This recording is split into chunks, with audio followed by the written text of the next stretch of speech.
Qui entrera dans le lieu, qui portera son regard pour l'adorer, pour l'honorer,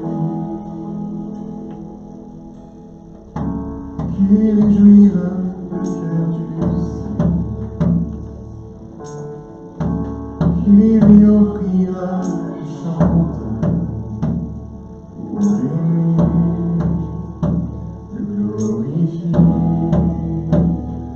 Reçois favorablement les paroles de ma bouche, les sentiments de mon cœur. Accepte l'offrande de ma vie, de remplir le vase que je suis.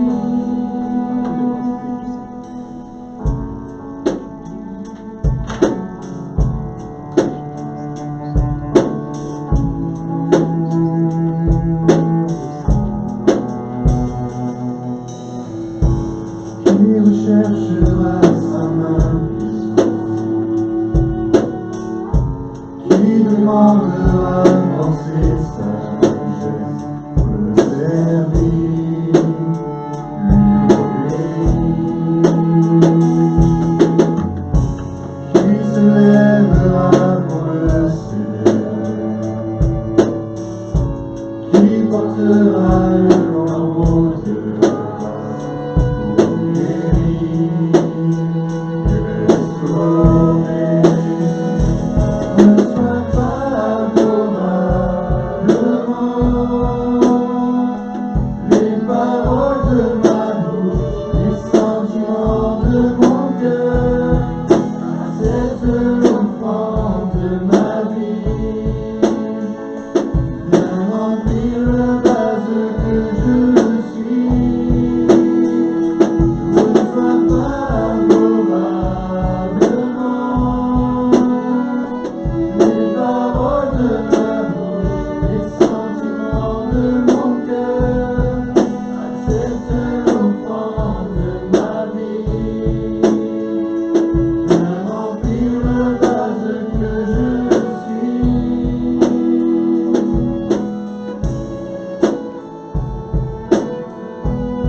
pour la croix, Seigneur,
puissant, car Dieu est un Dieu puissant, il règne de son simple avec sagesse, amour, oui, Dieu est un Dieu puissant, car Dieu est un Dieu puissant, il règne de son simple avec sagesse, amour, oui, Dieu est un Dieu puissant.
Amen.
pour ces instants merveilleux. Si j'avais dû résumer mon message en 2 mots ce matin, j'aurais choisi Dieu agit.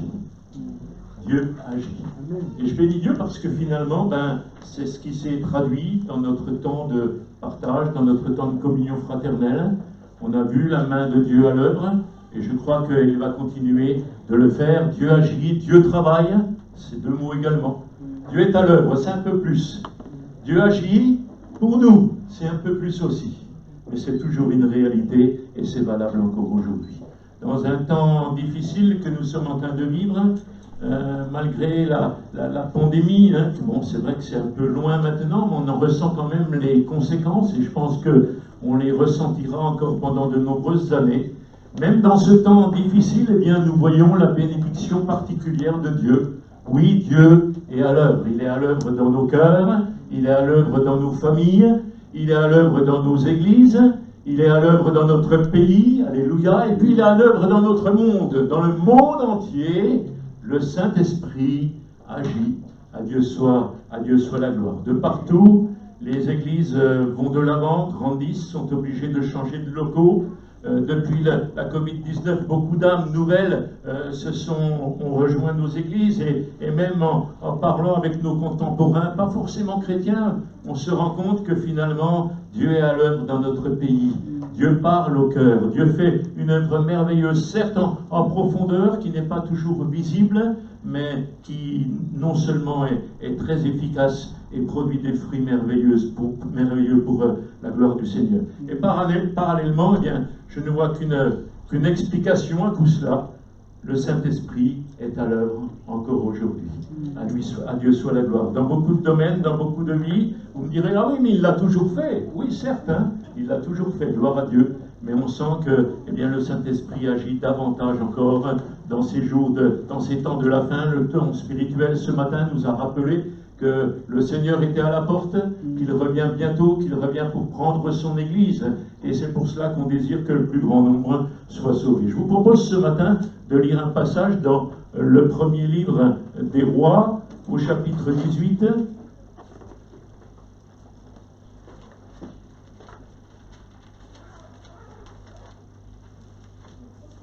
On va lire à partir du verset 16e.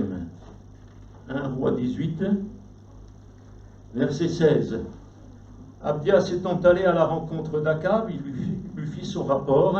Alors Akab se rendit à la rencontre d'Élie. Lorsqu'il aperçut Élie, Akab lui dit, « Est-ce toi qui jettes le trouble en Israël ?»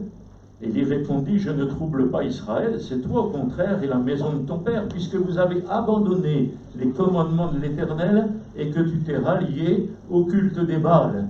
Envoie maintenant rassembler tout Israël auprès de moi au mont Carmel, ainsi que les 450 prophètes de Baal et les 400 prophètes d'Akéra qui mangent à la table de Jézabel. » Akab envoya des messagers pour tous les Israélites et rassembla les prophètes au mont Carmel.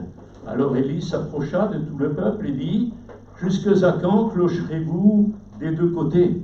Si l'Éternel est Dieu, ralliez-vous à lui. Si c'est Baal, ralliez-vous à lui. » Le peuple ne lui répondit rien. Élie dit au peuple, « Je suis resté moi seul prophète de l'Éternel, et il y a 450 prophètes de Baal. Que l'on nous donne 2 taureaux, qu'ils choisissent pour eux un taureau, qu'ils le découpent et qu'ils le mettent sur le bois sans y mettre le feu. Quant à moi, je préparerai l'autre taureau, je le placerai sur le bois sans y mettre le feu. Puis invoquez le nom de votre Dieu. J'invoquerai le nom de l'Éternel. Le Dieu qui répondra par le feu, c'est celui-là qui sera Dieu. » Tout le peuple répondit, « D'accord. » Élie dit au prophète de Baal, « Choisissez pour vous un taureau, préparez-le, les premiers, car vous êtes les plus nombreux. Invoquez le nom de votre Dieu, mais ne mettez pas le feu. » Ils prirent le taureau qu'on leur donna et le préparèrent. Ils invoquèrent le nom de Baal depuis le matin jusqu'à midi, en disant, « Baal, réponds-nous. » Mais il n'y eut ni voix, ni réponse. Et ils sautaient devant l'Éternel qu'ils avaient fait à midi. Élie se moqua d'eux et dit, criez à haute voix, puisqu'il est Dieu. Il pense à autre chose, ou il est occupé, ou il est en voyage. Peut-être qu'il dort et qu'il se réveillera. Ils crièrent à pleine voix et ils se firent, selon leur coutume, des incisions avec des épées, avec des lances, jusqu'à ce que le sang coule sur eux. Lorsque midi fut passé, ils prophétisèrent jusqu'au moment de la présentation de l'offrande, mais il n'y eut ni voix, ni réponse, ni signe d'attention. Élie dit alors à tout le peuple, « Approchez-vous de moi. » Tout le peuple s'approcha de lui, et Élie rétablit l'autel de l'Éternel qui avait été renversé. Élie prit 12 pierres, d'après le nombre des tribus des fils de Jacob, à qui la parole de l'Éternel avait été adressée en ces termes, « Israël sera ton nom. » Il bâtit avec ces pierres un autel au nom de l'Éternel. Il fit autour de l'autel un fossé de capacité de 2 mesures de semence. Il arrangea le bois, découpa le taureau et le mit sur le bois. Puis il dit, remplissez d'eau 4 cruches, versez-les sur l'holocauste et sur le bois. Il dit, faites-le une seconde fois. Ils le firent une seconde fois. Et il dit, faites-le une 3e fois. Ils le firent une 3e fois. L'eau coula autour de l'autel et l'on remplit aussi d'eau le fossé. Au moment de la présentation de l'offrande, le prophète Élie s'avança et dit, « Éternel Dieu d'Abraham, d'Isaac et d'Israël, que l'on reconnaisse aujourd'hui que c'est toi qui es Dieu en Israël, que je suis ton serviteur et que j'ai fait toutes ces choses par ta parole.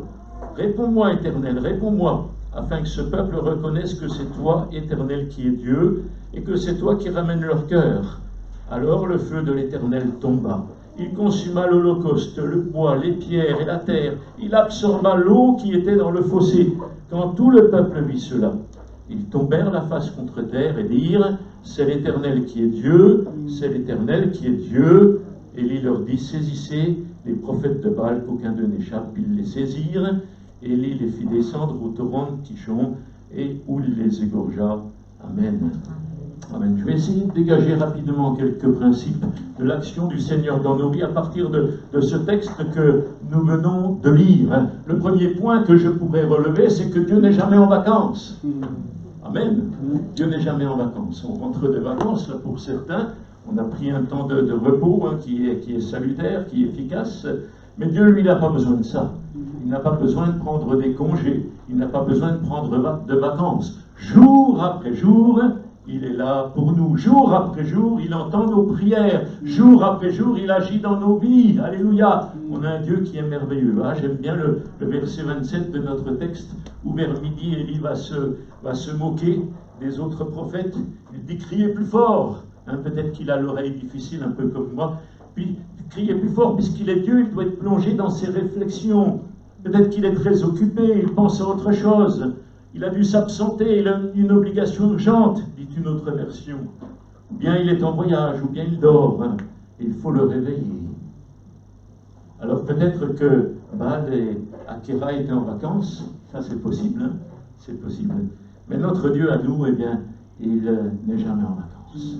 Il est toujours à l'œuvre, il est toujours à la tâche. Il n'est pas dur d'oreille, il n'est pas trop occupé, il n'est pas en train de dormir, comme le disait Élie. Non, notre Dieu n'est jamais en vacances. Il est là pour nous, il agit pour nous, comme je le disais en introduction, notre Dieu travaille à notre salut. Il agit, il ne se tourne pas les pouces. Et ce qu'il accomplit, eh bien, il ne le fait pas comme beaucoup de nos contemporains, peut-être même aussi comme nous parfois. Il ne le fait pas juste pour lui-même, mais il le fait pour tous. Alléluia. Il le fait pour chacun. Ce qu'il a fait pour moi, il est capable de le faire aussi pour toi. Il est capable de le faire pour chacun d'entre nous ce matin. Il est fidèle et c'est un Dieu qui est merveilleux. Vous connaissez certainement le psaume 127 où il est dit ceci, si l'Éternel ne bâtit la maison, ceux qui la bâtissent travaillent en vain. Si l'Éternel ne garde la ville, celui qui la garde veille en vain. En vain vous levez-vous le matin, en vain vous couchez-vous tard le soir, et mangez-vous le pain de douleur, car il en donne autant à ses bien-aimés pendant leur sommeil. C'est un verset qui me réjouit, parce que finalement, même si je ne suis pas à l'œuvre, même si je ne suis pas à la tâche, et ce n'est pas pour encourager les fainéants, pas du tout, non, pas du tout, mais même si je ne suis pas à l'œuvre, même si je ne suis pas à la tâche, Dieu agit malgré tout. Alléluia. Ça vous est peut-être arrivé d'expérimenter comment le Seigneur a décanté telle situation qui paraissait inexplicable, impossible, des situations impossibles, on en a tous. et puis certainement qu'on en aura encore, mais Dieu est capable de solutionner les situations impossibles. Alléluia. Dieu est capable de se glorifier pleinement dans les situations qui nous dépassent complètement, et cela sans que nous ayons agi même par nos propres forces. Alors ça ne veut pas non plus être un cas général, et parfois Dieu nous demande d'intervenir, nous demande d'agir de telle ou telle façon, où il attend certaines conditions de nos vies, de nos cœurs. Mais là, dans le cas précis, eh bien, Dieu agit sans nous. Et Dieu sait quels sont les tenants, les aboutissants de chaque situation. Il connaît nos vies mieux que nous-mêmes, et il est prêt encore ce matin à se glorifier pleinement dans chacun de nos cœurs. À lui soit la gloire. Par contre, notre Seigneur, bien qu'actif, lui, il n'est pas non plus stressé, il n'est pas non plus occupé, il n'est pas non plus débordé. Il a toujours le temps de s'occuper de nos affaires.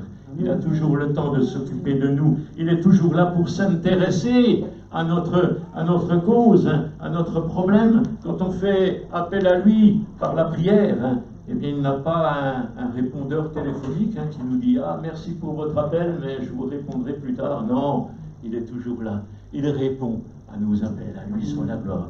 Il répond toujours aux attentes de nos cœurs. Il dit par la bouche du prophète Jérémie, en Jérémie 33, « Invoque-moi et je te répondrai plus tard. » Ça peut arriver, ça peut arriver. Mais il dit « Invoque-moi et je te répondrai. » Amen. Invoque-moi et je te répondrai. Est-ce que nous l'invoquons lorsque nous traversons des moments difficiles? Est-ce que nous l'invoquons lorsque nous sommes au plus profond, au plus fort du combat, au plus profond du trou de la vallée parfois? Est-ce que nous l'invoquons lui? Ou bien nous cherchons des solutions humaines parfois pour essayer de s'en sortir? Le deuxième point que j'ai relevé, c'est que Dieu agit merveilleusement par son esprit. Il agit merveilleusement. Vous avez vu comment le Seigneur a agi envers Élie. Si on fait le calcul des prophètes qui étaient en face de lui, 850 prophètes, et lui, eh bien, il se trouvait bien seul vis-à-vis de tous ces hommes. Il se trouvait bien seul. 450 pour Baal, 400 pour Astarté, et puis lui, le prophète de l'Éternel, du grand Dieu tout-puissant qui est dans le ciel. Il était seul. Mais pas seul finalement, en réalité. Nous le savons très bien. Les autres n'ont eu aucune réponse de leur Dieu, même à la suite de leur incision dans leur corps. Vous avez vu avec moi, c'est terrible ce qu'ils ont fait. De leur supplication durant toute la journée, de leurs cris, ils ont sauté, ils ont fait toutes sortes de gesticulations. Et ce qui est encore plus miraculeux, eh bien, c'est que le feu du Seigneur eh bien, est descendu sur l'holocauste d'Élie, malgré les quantités d'eau. Vous avez vu un peu les quantités d'eau qui ont été déversées sur l'autel? C'est terrible. Des quantités énormes au point que le fossé même était gorgé d'eau, nous dit la Bible. Alors essayez un peu d'allumer un feu avec du bois mouillé. Essayez ce midi là pour allumer le barbecue. Ça va être difficile. Ça va être difficile. Il va falloir quelques allumettes. Eh bien, le feu de l'Éternel est descendu sur l'holocauste d'Élie. Alléluia.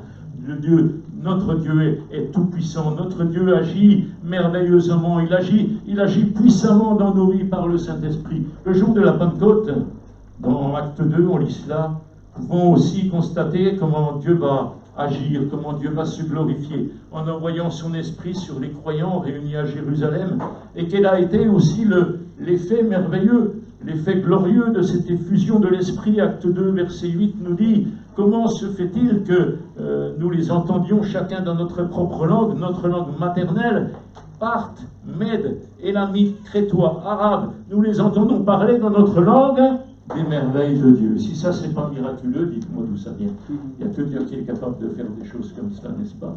On a un Dieu qui est grand, un Dieu qui est merveilleux. On ne sait pas en quoi consistaient ces merveilles de Dieu, mais en tout cas, certainement que ça devait être beau, certainement que ça devait être merveilleux. Quand on entend le témoignage des frères et sœurs autour de nous, on ne peut qu'être émerveillé de voir comment Dieu agit encore aujourd'hui.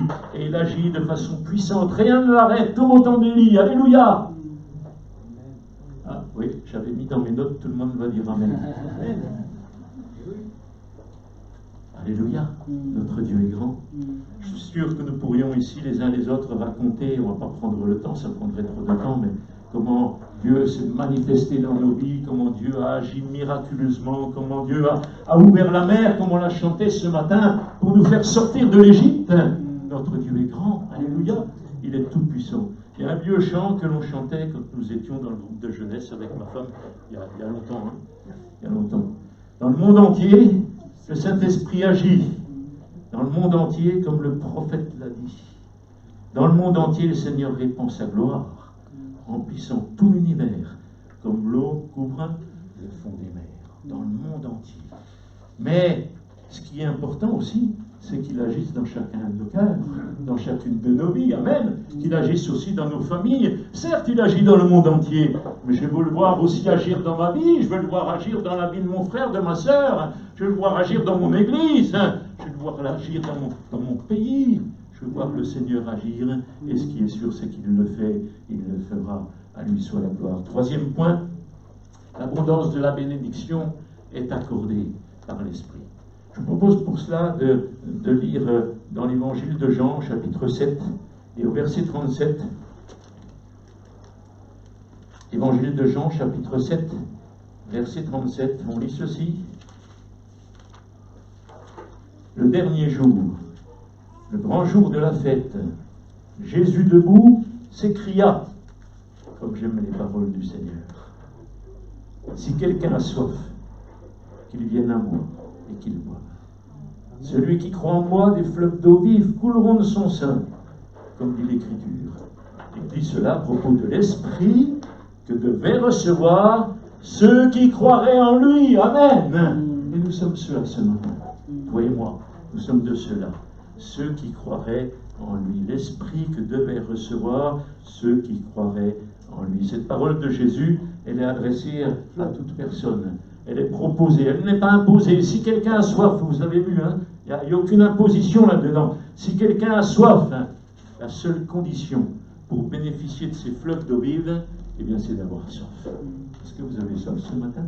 Est-ce que nous avons soif ce matin, fils de Bolène? Est-ce que nous avons soif que le Seigneur vienne nous rafraîchir, que des fleuves d'eau vive coulent de son sein et viennent répandre cette fraîcheur sur nos cœurs, sur nos vies? Et la promesse pour ceux qui font ce pas de foi en venant vers lui, la promesse, c'est une eau qui va désaltérer la soif et devenir une source permanente, une source perpétuelle de rafraîchissement. Pas quelques gouttes que l'on va donner là, et puis après la sécheresse revient. Non, une source perpétuelle qui va couler du cœur de Dieu et qui va nous rafraîchir jour après jour, autant que nous allons venir à lui. Et puis cette promesse, eh bien, elle est encore accentuée par la précision que cette eau dont il est question ici, eh bien, ce sont des fleuves d'eau vive. Des fleuves d'eau vive qui coulent de son sein, non pas simplement quelques gouttes, mais une abondance de bénédiction. Tout ce qui coule du cœur de Dieu, c'est la bénédiction. Dieu déverse sa bénédiction sur son peuple. Il déverse sa bénédiction sur chacun d'entre nous ce matin. C'est quelque chose de glorieux, c'est quelque chose de merveilleux. Et le fait qu'elle coule de son sein, eh bien, implique aussi pour nous une transmission de cette bénédiction. On ne va pas la garder pour nous, mais on va la communiquer à d'autres. On va la partager autour de nous. Pas simplement pour étancher notre soif à nous, mais pour aussi étancher la soif des autres. Et je le disais en introduction, depuis l'épidémie de Covid-19, on a vu des gens vraiment desséchés, des gens assoiffés, qui avaient soif de quelque chose d'autre, de vivre autre chose. Et je crois que c'est le moment de leur apporter cette eau fraîche, cette eau vive qui coule du cœur de Dieu, pas seulement pour son Église, pas seulement pour nous, bien qu'on est heureux d'en profiter, n'est-ce pas, mais pour tous ceux et toutes celles qui sont autour de nous. Nous savons, parce que le verset 39 nous le dit, que ces fleuves d'eau vive promis par Jésus, eh bien c'est l'œuvre du Saint-Esprit. Le Seigneur est remonté au ciel, mais il ne nous a pas laissés orphelins. Il nous a envoyé son Esprit. À Dieu soit la gloire. Il nous a envoyé son Esprit divin.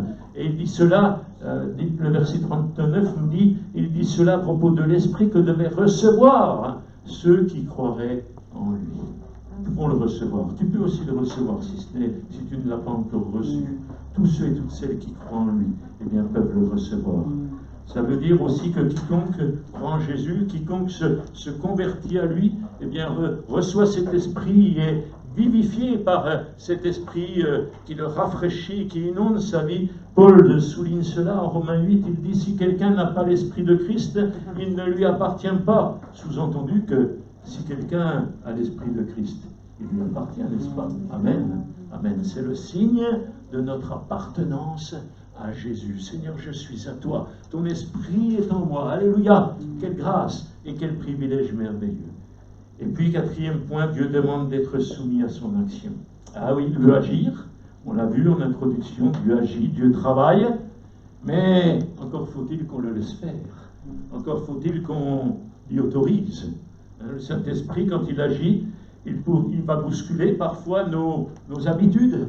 Il va peut-être bousculer nos plans. Peut-être qu'on n'avait pas prévu les choses de cette façon. Il peut bouleverser notre train-train quotidien. Et la question à se poser, que je me pose souvent, eh bien, saurons-nous accueillir les fruits de l'action du Saint-Esprit? Est-ce que je suis capable d'accueillir les fruits de l'action du Saint-Esprit? Sommes-nous malléables à l'action du Saint-Esprit dans nos vies? Ou sommes-nous figés dans un carcan particulier? Le Saint-Esprit veut peut-être bousculer tout cela et nous amener à vivre quelque chose de différent, quelque chose de nouveau. Dans 1 Thessaloniciens, au chapitre 5, il y a cette petite phrase, mais qui veut dire beaucoup, je le crois. Paul dit, n'éteignez pas l'esprit. N'éteignez pas l'esprit. Ça veut dire qu'on peut l'éteindre alors, hein? Ben oui, ça veut dire qu'on peut l'éteindre. On peut l'éteindre par notre attitude, on peut l'éteindre par notre légalisme, on peut l'éteindre avec différentes choses, pour différentes raisons. Nous ne voulons pas éteindre l'action du Saint-Esprit. Ne faites pas obstacle à l'action du Saint-Esprit, dit la version en français courant. Faire obstacle. C'est terrible de faire obstacle à l'action de Dieu, n'est-ce pas? Un feu que le Seigneur va allumer. Eh bien, les hommes, malheureusement, les hommes peuvent l'éteindre. Il peut y avoir des pompiers chrétiens, parfois ça peut arriver, enfin chrétiens, on va mettre chrétiens entre guillemets, mais pompiers en tous les cas. Sinon l'apôtre Paul, certes, n'aurait pas employé cette expression d'éteindre, éteindre le Saint-Esprit, que Dieu nous garde, que Dieu me garde, d'éteindre l'action du Saint-Esprit.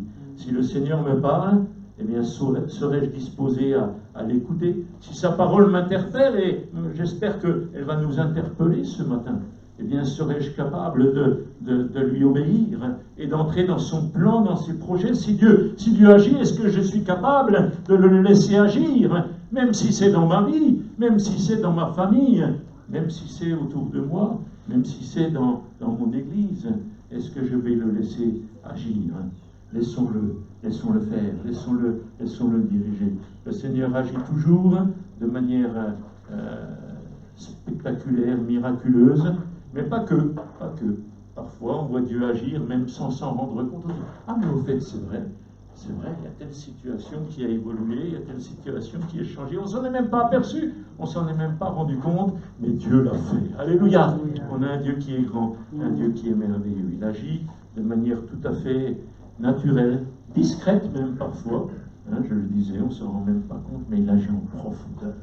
Là où nous ne pouvons jamais agir, jamais intervenir, eh bien lui, il est capable d'agir. Alléluia. Béni soit son nom. C'est merveilleux de constater que Dieu agit encore aujourd'hui. Ce n'est pas le Dieu du passé, ce n'est pas le Dieu d'hier, ce n'est pas le Dieu du peuple d'Israël qui l'a fait sortir d'Égypte. J'aime beaucoup ce chant, il est merveilleux, mais il se rapporte aussi à nos vies. Il se rapporte à nos vies. Il veut partager la mer aussi pour moi ce matin. Il veut partager la mer aussi pour toi. Il veut te faire entrer dans le pays de la liberté. Il veut te faire entrer dans le pays du salut. Il veut te faire entrer dans ses bénédictions, dans tout ce qu'il a préparé pour chacun de nous. Si les musiciens veulent me rejoindre, on va terminer dans quelques instants. Vous savez, dans le chapitre suivant, si vous regardez en 1 Roi 19, verset 11, eh bien, il est dit que c'était dans le souffle léger, dans un son doux et subtil, dit la version à la colombe, que Dieu s'est manifesté. Un son doux et léger. Le Seigneur était présent. Il n'était pas parti en vacances, comme les prophètes, comme Baal et Akéra. Non, pas du tout. Il était présent. Il a répondu, mais il n'a pas répondu peut-être comme on l'attendait. Là, il a répondu avec un souffle doux et léger. Et lui, il a entendu. Élie était captivé par ce souffle doux et léger, par la présence de Dieu qui l'a restauré, qui l'a rétabli. Dieu était présent. Il n'était pas dans le vent violent, il n'était pas dans le tremblement de terre, il n'était pas dans le feu, mais il s'est manifesté quand même. Alors ne tenons pas compte des situations, des événements, de ce qui peut se produire. Ça ne veut rien dire. Dieu peut agir de façon puissante, de façon glorieuse, de façon tout à fait spectaculaire, miraculeuse, comme il l'a fait là pour Élie devant son holocauste, certes. Il peut aussi le faire d'une autre façon, avec un murmure doux et léger. Il peut agir dans nos vies. Et puis l'essentiel, dites-moi, l'essentiel n'est-il pas que Dieu agisse et se manifeste? Peu importe comment il va le faire, ça c'est pas notre affaire à nous, c'est la sienne. Il le fera comme il le voudra. L'important, c'est qu'il agisse. L'important, c'est qu'il se glorifie pleinement dans chacune de nos vies. Alors, pour nous, n'éteignons pas la flamme du Saint-Esprit qui souffle sur nous, sur la vie de notre entourage, sur l'Église. Dieu veut se glorifier puissamment. Vous savez, Paul a son jeune serviteur, collaborateur, Timothée. Paul va écrire dans 2 Timothée, chapitre 1er, il dira, c'est pourquoi je te le rappelle, ranime la flamme du don de Dieu que tu as reçu. Lorsque j'ai posé les mains sur toi, ranime la flamme. La flamme, elle peut diminuer. Pire que cela, la flamme, elle peut même s'éteindre. Et notre rôle, notre tâche, et ce matin nous pouvons le faire, eh bien c'est de ranimer cette flamme. Ce n'est pas un esprit de timidité, dira Paul, que Dieu nous a donné, mais un esprit de force, d'amour et de sagesse. Et je crois que nous en avons bien besoin, n'est-ce pas? Nous avons bien besoin de ne pas la laisser s'éteindre, cette flamme. On veut la ranimer pour être efficace encore dans notre témoignage, dans notre génération, pour la gloire du Seigneur. L'apôtre Paul aux Thessaloniciens, chapitre 5, on l'a lu tout à l'heure en partie, hein, un vaste programme, certes, impossible à réaliser par nos propres forces, mais heureusement il y a le verset 24, 1 Thessaloniciens 5, 24, celui qui vous a appelé est fidèle, et c'est lui qui le fera. Amen. On le répète, celui qui vous a appelé est fidèle, et c'est lui qui le fera. 1 Thessaloniciens 5, 24. N'éteignons pas le Saint-Esprit, l'action de l'Esprit. Ne l'attristons pas non plus, on peut l'attrister, hein, Éphésiens 4 nous le dit. On peut l'attrister, mais laissons-le agir dans nos vies. Laissons-lui toute la place, qu'il puisse avoir de l'espace, qu'il puisse se manifester comme il le veut, aussi bien dans notre vie personnelle, mais aussi dans notre famille, au niveau de notre société, au niveau communautaire, dans notre assemblée, qu'il puisse se manifester puissamment, et il continuera à agir merveilleusement, comme il l'a déjà fait. À lui soit toute la gloire.